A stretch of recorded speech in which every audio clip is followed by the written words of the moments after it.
नमस्कार।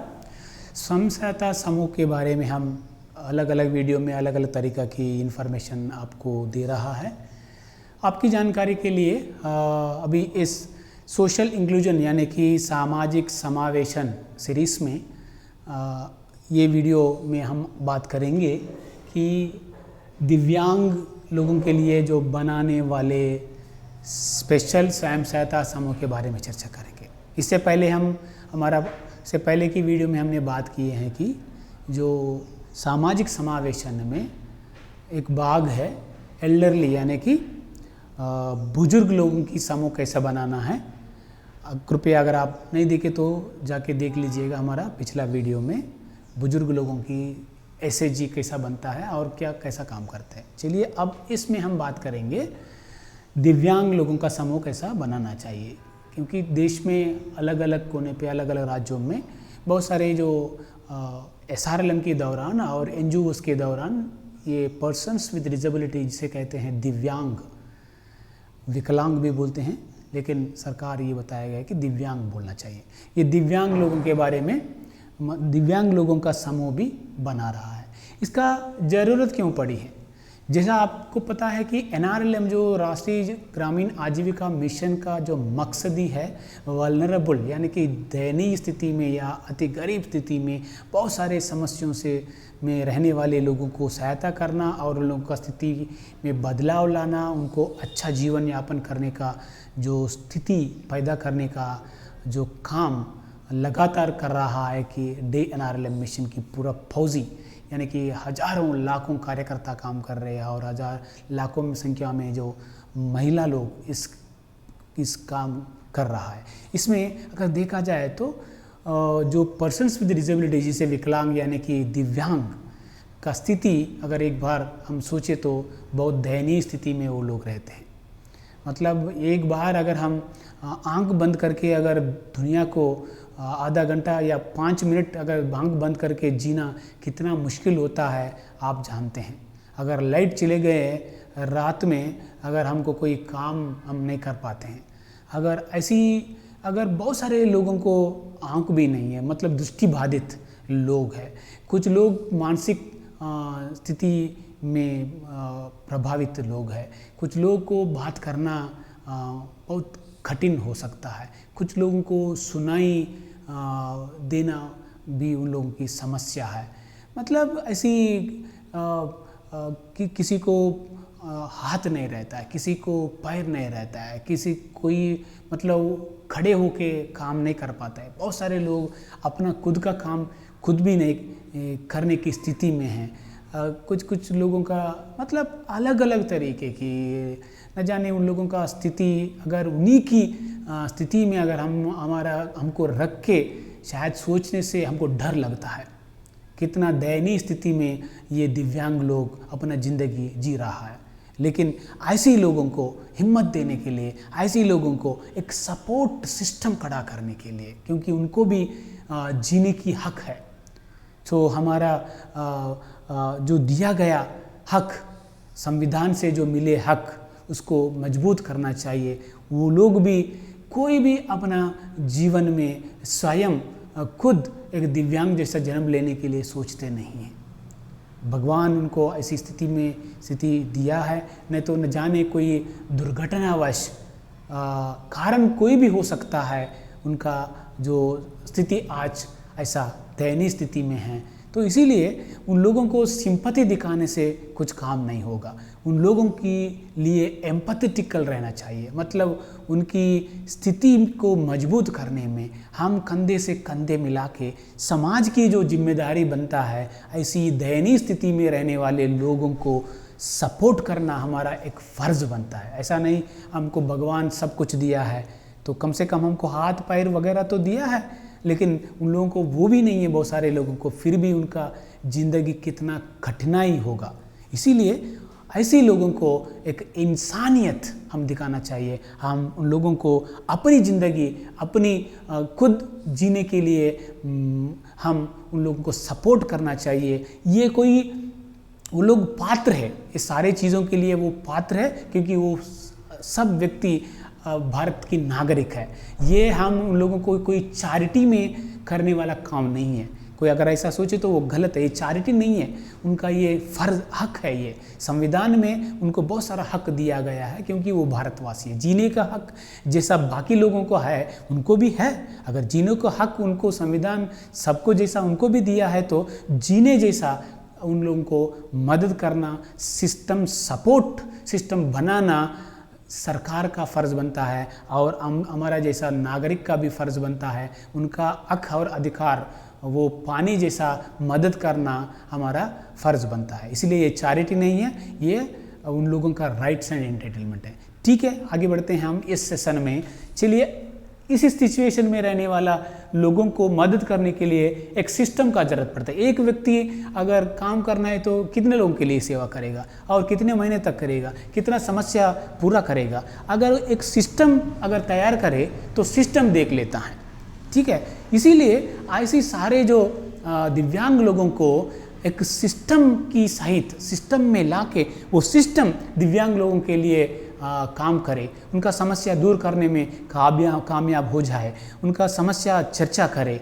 तो ये सिस्टम अगर हम बेहतर करें तो वो अपना काम आपको खुद कर लेते हैं। इसीलिए वो सिस्टम बनाना ही ये स्वयं सहायता समूह है। स्वयं सहायता समूह एक इंस्टीट्यूशन है। ये इंस्टीट्यूशन एक स्पेशल इंस्टीट्यूशन, विशेष संस्था ये दिव्यांग लोगों के लिए हम बनाना है। NRLM में इसके लिए बहुत महत्वपूर्णता दिया गया है, इसीलिए इसको जानेंगे हम। ठीक है, ये ज़रूरत शायद आपको पता चल गया क्या ज़रूरत है कि अभी तक हमने बात किया है। तो इतना सारे समस्याओं को झेलने वाले सब गरीब या सब ये दिव्यांग लोगों का स्थिति में बदलाव लाना, उन लोगों को एक सपोर्ट सिस्टम क्रिएट करना, इस स्पेशल SHG का मकसद है। और उन लोगों का राइट्स एंड हक और अधिकार पाना जैसा करना इस स्वयं सहायता समूह की ज़रूरत उद्देश्य है। ठीक है, ये उद्देश्य है।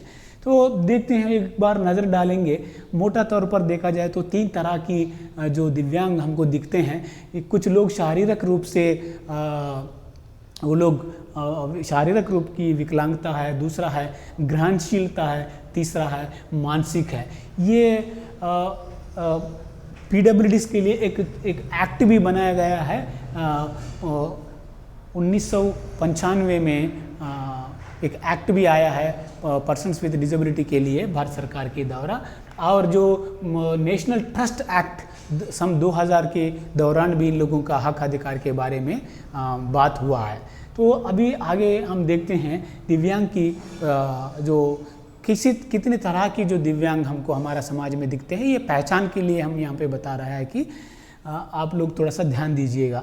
ये बहुत सारे लोग शारीरिक दुर्बलता से, कुछ लोग इसमें रहते हैं। शारीरिक दुर्बलता कुछ लोगों को ग्रसित है, और दृष्टि दोष कुछ लोगों को रहता है, और मानसिक रूप से भी मंद, ये ऐसा भी कुछ दिव्यांग लोग रहते हैं।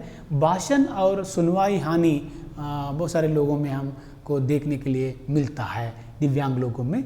और मस्तिष्क पक्षाघात भी कुछ लोगों इसका बाधित भी लोग हैं।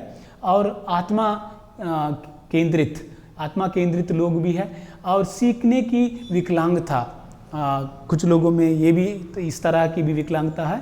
और कुष्ठ रोग, मतलब कुष्ठ रोग से उसका इलाज होके जो लोग ज़िंदगी जी रहा है, उनका भी बहुत अलग अलग तरीके की समस्या उनका भी है। और मानसिक बीमारी यानी कि मेंटल रिटार्डेशन बोला जाता है, MR भी बोला जाता है, ऐसी मानसिक बीमारी भी है।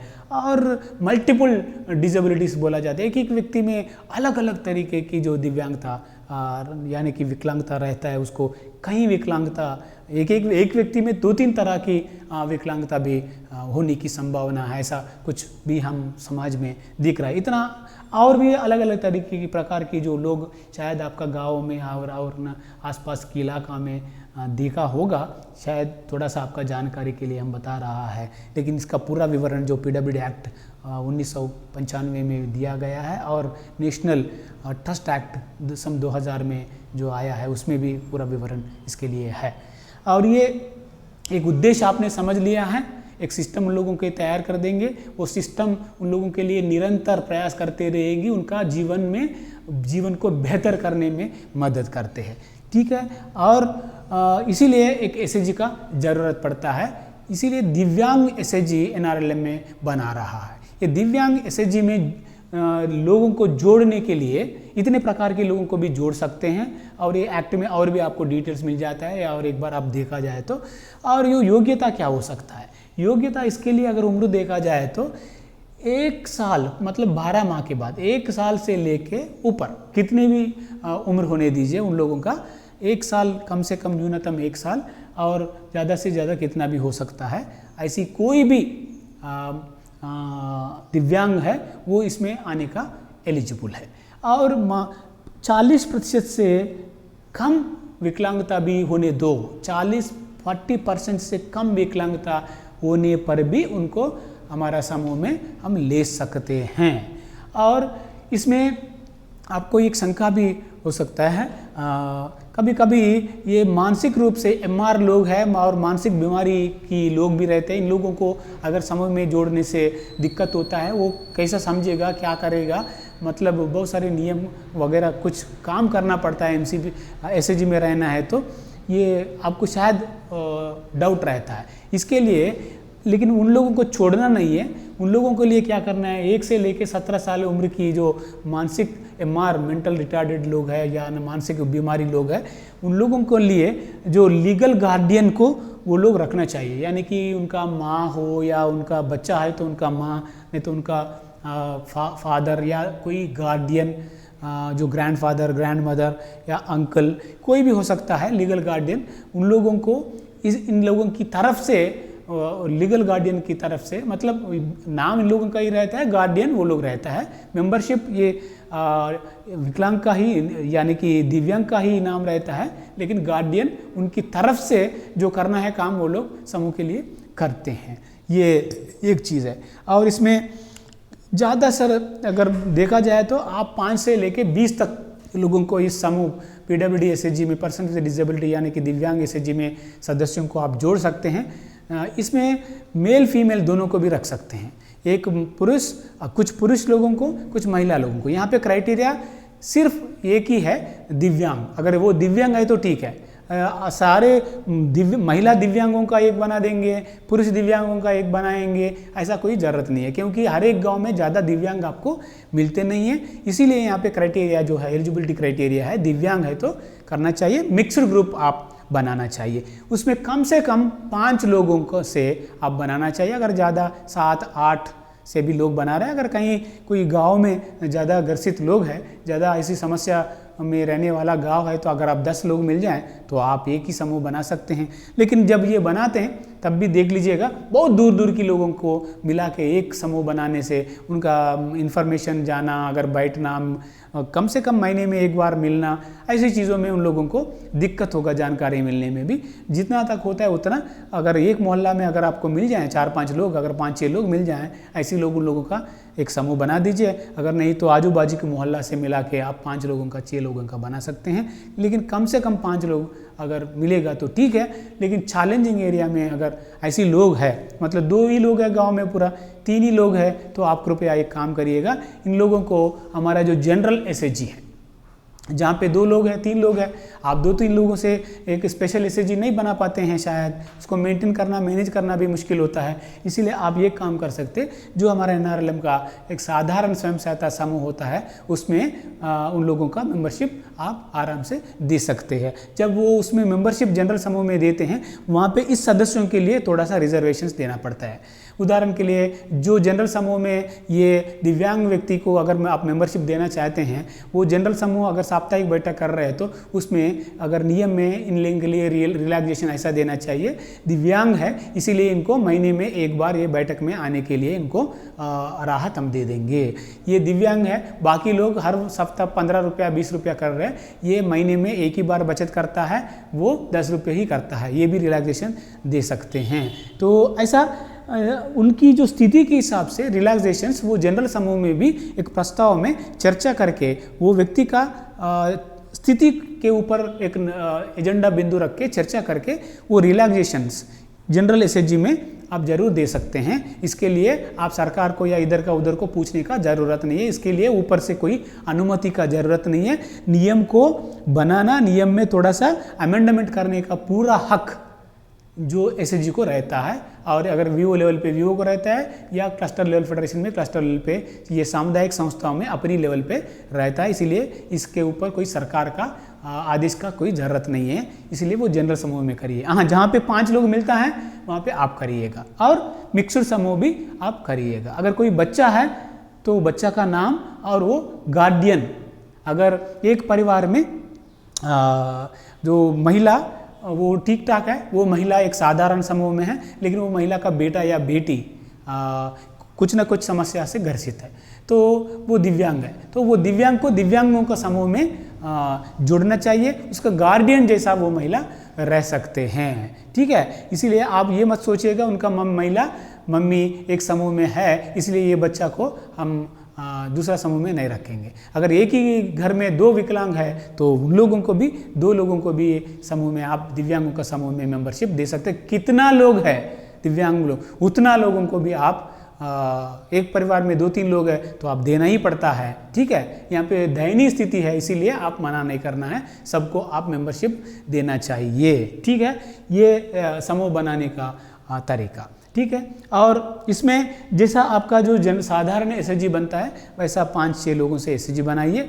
उसके लिए एक नाम भी रखिए और उसका नाम के ऊपर एक नज़दीकी बैंक में खाता भी खुलवाइए, बचत खाता। और ये एसएचजी के लिए भी कुछ थोड़ा छोटा मोटा नियम भी बना दीजिएगा, और उसका मीटिंग का फ्रीक्वेंसी भी वो वहाँ की स्थिति के हिसाब से 15 दिन में या महीने में एक बार जो उनका अनुकूल स्थिति के हिसाब से अब करिएगा। और जो भी नियम है वो नियम भी थोड़ा बहुत तैयार करना चाहिए, और उसके लिए एक एजेंडा और उसका संचालन के प्रबंधन के बारे में वो एसएचजी को थोड़ा बहुत प्रशिक्षण भी आप देना चाहिए। ऐसा आपको कई सारे मॉड्यूल्स भी आपका एसआरएलएम बनाया है, वो मॉड्यूल भी आप रेफ़र कर सकते हैं, देख सकते हैं इस समूह को क्या क्या चीज़ों के बारे में हम ट्रेनिंग देना चाहिए। वो जनरल समूह जैसा बैठक करते हैं तो 3-4 पुस्तक भी वहाँ पे मेंटेन करते हैं, लेकिन ज़रूर एक व्यक्तिगत पास पुस्तक हर सदस्य को देना चाहिए, उसमें भी बचत होना चाहिए। भले शुरुआत में बचत करना दिक्कत है तो 3-4 बैठक के लिए आप रिलैक्सेशन दे सकते हैं, लेकिन वो 5 रुपया 2 रुपया जितना भी वो करना चाहते हैं उतना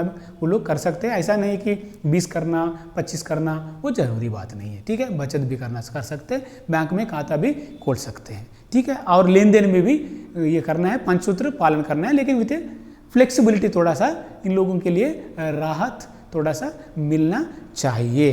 ये एसएचजी बनाने की दिव्यांग लोगों की एसएचजी बनाने की के बारे में। और ये एसएचजी को एसएचजी में से सदस्यों को क्या क्या सेवाएं मिल जाएगा। सदस्यों को सेवा ये मिलेगा, एक है बचत करने के लिए एक सेवा मिलेगा, और छोटा मोटा जरूरत के लिए खर्चा की सेवा मिलेगा। तीसरा, इन लोगों को जानकारी प्राप्त होगा, ये बहुत बड़ी बात है। ये दिव्यांगों के लिए बहुत सारे सरकारी विभागों के द्वारा और गैर सरकारी विभागों के द्वारा अलग अलग तरीके की जो काम चल रहा है उसका जानकारी यहाँ पे सदस्यों को प्राप्त होगा ये बैठक में जाने से। और इन लोगों में एक तरह की एकता की भावना ये इन लोगों के बीच में पैदा होगा, और इसकी वजह से उन लोगों में एक क्या है कॉन्फिडेंस बिल्डिंग, यानी कि उन लोगों में एक यूनिटी आ जाते हैं। और इन लोगों का बहुत सारे एरियाज में देखा जाए तो ये दिव्यांगों का समूह के दौरान प्रशिक्षण भी हो रहा है। किसका प्रशिक्षण? कुछ लोग हाथों से अच्छा काम करते हैं, पैर नहीं है लेकिन हाथों से काम करते हैं, उनको कौशल विकास की डीडीजी के वही की दौरान भी, और RCT rural self employment training institute के दौरान, और कई अन्य योजना की तहत जो कौशल विकास की प्रशिक्षण है वो सारा प्रशिक्षण के लिए इन लोगों को भेजना, उन लोगों को प्रशिक्षण दिलवाना, ऐसी काम समूह के द्वारा मिल सकता है। और वीवो की सहायता लेके और ये क्लस्टर लेवल फेडरेशन की सहायता लेके और आगे कुछ महीनों के बाद शायद ब्लॉक लेवल पे या नहीं तो क्लस्टर लेवल पे एक दिव्यांगों का एक बड़ा मंच, बड़ा फेडरेशन भी हो सकता है, जिसकी दौरान इनका जो पेंशन, बहुत सारा राज्य सरकार और भारत सरकार के दौरान ये दिव्यांगों का पेंशन भी मिल रहा है। अगर किसी को ना मिल रहा है तो वो मिल जाएगा। अगर इन लोगों के लिए MGNRA जिसमें जो काम मिलना चाहिए अगर वो नहीं मिलेगा तो वो मिलवाते हैं। और बहुत सारे स्कीम्स इन लोगों को जोड़ते हैं, और इनको कुछ काम करना चाहते हैं, स्किल के साथ साथ पूंजी का ज़रूरत पड़ता है, तो सरकार की विभागों के दौरान, नहीं तो ये CAF के दौरान इनको पैसा ऋण के रूप में देता है। ठीक है, तो ऐसा पूंजी या और प्रशिक्षण और या कौशल विकास और जागरूकता यानी कि अवेयरनेस और जानकारी, ये और नेतृत्व लक्षण बढ़ाना और परिवार में इन लोगों को लेके थोड़ा सा कम नज़र से देखता है। हाँ, जैसा साधारण समूह को परियोजना के दौरान रिवॉल्विंग फंड यानी कि चक्रीय निधि, सामाजिक निवेश कोष राशि यानी कि CIF और आपदा कोष राशि वल्नरेबिलिटी रिडक्शन फंड मिलता है, वैसे सेम ए समूह को भी मिलता है। भले इसमें 5 लोग हो 6 लोग हो अलग बात है। और अगर उस राज्य में लाइवलीहुड फंड सेपरेट है तो वो भी मिल जाता है। ठीक है, तो इसीलिए जैसे जनरल समूह को कितने तरह की, कितने प्रकार की वित्त राशि मिलता है परियोजना के दौरान, वो सब इसको मिलता है। और इसमें जो एलिजिबिलिटी में देखा जाए तो जनरल SAG से कंपैरेटिवली इसको एलिजिबिलिटी में थोड़ा सा रिलैक्सेशन भी दिया जाता है, इसको हम ध्यान में रखना चाहिए। ठीक है, और बैंक लिंकेज भी इसको मिल जाता है, जैसा जनरल SAG को मिलता है वैसा। लेकिन आप जो नाम्स रहता है, नियम रहता है, वो नियम को पालन करना चाहिए। तो इसमें देखा जाए तो दिव्यांगों को एक मंच जैसा ये स्वयं सहायता समूह काम करता है, अलग अलग तरीके की सेवाएं प्रदान करते हैं, जिसमें बार बार मैं आपको बता रहा हूँ इसका एजेंडा, बैठक की एजेंडा भी थोड़ा सा डिफरेंस रहना चाहिए, क्योंकि जो इसमें इन लोगों की बारे में चर्चा होना चाहिए। एक है उनका परिवार में क्या परिस्थिति है, उसमें हमारा जो स्पेशल SAG यानी कि PWD SAG क्या सहायता कर सकते हैं। दूसरा, उनका जो शारीरिक या मानसिक तौर पर जो भी समस्या है, वो समस्या को किसी तरह की सहायता चाहिए, वो सहायता कहाँ से मिलने की संभावना है। ठीक है, और ये दिव्यांग लोगों को भारत सरकार यानी कि राज्य सरकार या स्थानीय सरकार की दौरान क्या क्या सेवाएं मिलने का है, क्या वो सही में मिल रहा है या ना मिल रहा है, उसका जानकारी का अभाव है तो वो अभाव को दूर करना, हर एक बैठक में एक या दो योजना के बारे में सदस्यों को जागरूक करना और योग्य सदस्यों को जोड़ने में समूह की जो प्रतिनिधि लोग सहायता करना। ठीक है, और इनको कौशल विकास करते रहना और कौशल विकास के साथ साथ पूंजी प्रणाली बनाने में सपोर्ट करना और पूंजी भी प्रदान करना। ठीक है, और अपना अपना कारोबार या अपना उत्पादन सही से करने में उसको मार्केट लिंकेजेस यानी कि मार्केट में जो बनाए गए उत्पादन को बेचने में ये समूह सहायता करना। क्या ये सारे काम और कुछ सर्टिफिकेशन वगैरह भी रहता है। देखिए, ये ट्रेन्स में, रेल्स में जो कंसेशन इन लोगों को भी मिलता है, जो आपका रोड ट्रांसपोर्ट कॉरपोरेशन का बसेस हो यानी कि रेलगाड़ी हो, यानी कि जो भी कंसेशंस है, आपका जो एयरलाइंस में भी कंसेशन हो सकता है, जहाँ कंसेशन है वो कंसेशन मिलने जैसा करना है। MGNREGS जैसा स्कीम्स में इन लोगों का जो भी इन लोगों के लिए रखा गया है वो मिलना जैसा, और पेंशन्स इन लोगों को सही से मिलना जैसा, और जो सरकारी जो मेडिकल सर्टिफिकेट इन लोगों को मिलने जैसा, और इन लोगों के लिए प्रत्येक जो स्पेशल मेडिकल कैंप्स लगाने का, और कुछ बड़े बड़े जो गैर सरकारी संस्थाएं यानी कि NGO नॉन गवर्नमेंटल ऑर्गेनाइजेशंस भी बेहतर काम कर रहे हैं, उसका जानकारी प्रदान करने के लिए, उस लोगों के जोड़ने के लिए। ठीक है, और इन परिवारों में इनके ऊपर थोड़ा सा नज़रअंदाजा, नहीं तो उन लोगों को कम नज़र से देखने वैसा ऐसी स्थिति है तो वो फैमिली काउंसलिंग का और इन लोगों का न्यूट्रिशन बढ़ाने का, यानी कि उनका अच्छा खाना मिलना जैसा, ठीक है। अगर एकदम प्रॉब्लम है तो उन लोगों के लिए एक स्पेशल सेंटर, अगर MR चिल्ड्रन है तो वो MR बुद्धिमान बोला जाता है, मानसिकता की प्रॉब्लम है तो उन लोगों के लिए नेबरहुड सेंटर खोलना, वो स्पीच थेरेपी के लिए कुछ ट्रेनर, स्पेशल ट्रेनर्स को एंगेज करना, उनको देना, ये सारे चीज़ों में एक सपोर्ट सिस्टम जैसा SHG, ये एल्डर PWD SHG काम करना चाहिए। ये करने में शायद आपको लगता होगा कि क्या ये सब काम ये PWD SHG के साथ होगा क्या? हाँ, ये करने के लिए हर गांव में ग्राम संगठन एक रहता है। ये PWD SHG को ग्राम संगठन में मेंबरशिप मिलता है, मिलेगा भी। अगर भले उस पंचायत में बहुत सारे मतलब ज़्यादा दिव्यांग लोग हैं तो वहाँ पे एक फेडरेशन बना सकते हैं, एक सेपरेट फेडरेशन। आप पंचायत बड़ा है तो ग्राम पंचायत बड़ा है तो अगर 10-15 दिव्यांगों का समूह है तो वहाँ पे एक सेपरेट फेडरेशन बना सकते हैं। अगर सेपरेट नहीं है तो जो बने हुए महिला समूहों का फेडरेशन में इन लोगों को मेंबरशिप देना चाहिए। और वहाँ से जो सामाजिक निवेश राशि, सामुदायिक निवेश कोष राशि या आपदा कोष राशि में कुछ प्रतिशत पैसा इन लोगों को जरूर VRF में आना चाहिए, CIF में आना चाहिए। ऐसा फेडरेशन भी इन लोगों को एक्सटेंशन सर्विसेज में काम करता है। और भले VO स्तर पर अगर मुमकिन नहीं है तो क्लस्टर लेवल पर इन लोगों को ये ऐसी सारे समूहों को एक सेपरेट संस्था जैसा दिव्यांगों का एक फेडरेशन क्लस्टर लेवल पे बनने का संभावना है। जब बनेगा तब सरकार से और अलग अलग तरीक़ा की काम से इन लोगों को कर सकते हैं। ऐसा कई सारे सर्विसेज इन लोगों को मिलेगा और बेहतर इंश्योरेंस प्रोडक्ट्स भी मिल जाएगा।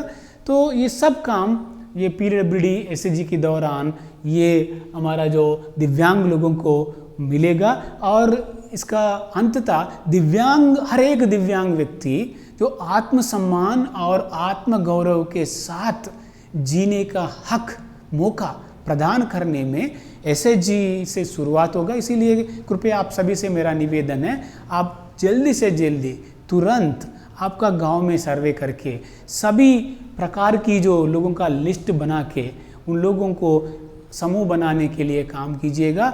इसका पूरा प्रोटोकॉल आपको NRLM वेबसाइट में भी, आजीविका वेबसाइट में भी मिल जाएगा। और कोई सवाल है तो हमको भी आप पोस्ट कर सकते हैं, हम आपको जवाब दे देंगे।